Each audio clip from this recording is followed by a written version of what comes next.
Hi, in this video I'm going to talk again about study skills. Study skills are also known as learning strategies, and so I do use those two terms to mean the same thing, a study skill and a learning strategy. And both of these things are really talking about techniques that you can use to make your English learning more efficient, more enjoyable, and really to maximize how much you can get from the amount of time you put into your English. Because after all, most of us don't have 6 hours a day to study a foreign language. And I would think it's fair to say that many of us are trying to learn a language on a fairly limited time frame. I know I am. So this means that study skills are really important. Now, I have been teaching English for over 16 years. It's a really long time since I've been doing this job. And I think it's probably fair to say that the majority of the learners I have met, and I have met thousands of students, that's not an exaggeration, the majority of these students don't have good study skills.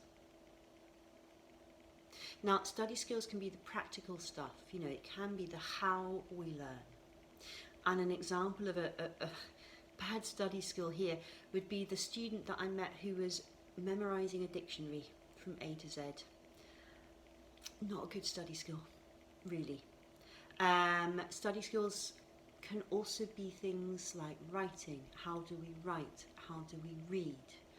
And an example of a reading study skill that is often lacking in students is expecting that you can understand something perfectly first time.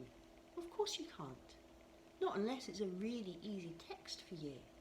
Most language learners reading at an appropriate level for them are not going to understand 100% of the information.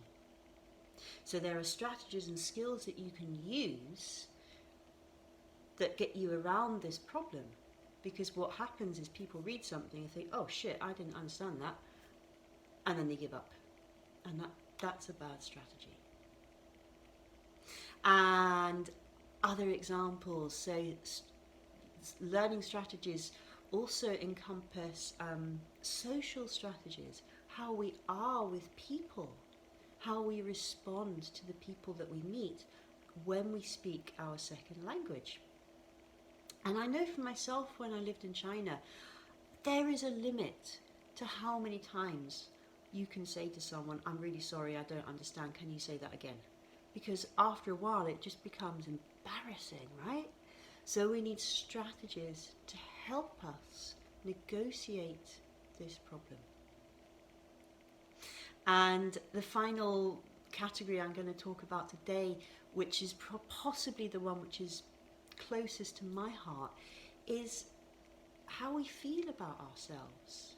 And what do we do to make ourselves feel better as we speak and learn our second language, right? Because when we're speaking a second language, it can be very scary. It can be embarrassing. It can be frightening. It can make us feel stupid about ourselves.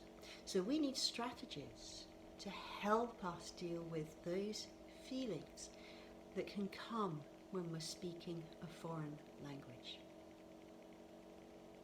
Now, on the 24th of May, I am running a 5-day Facebook challenge group all about study skills. It's free. It's completely free. We're going to look at 5 different study skills, so there will be one skill for each day.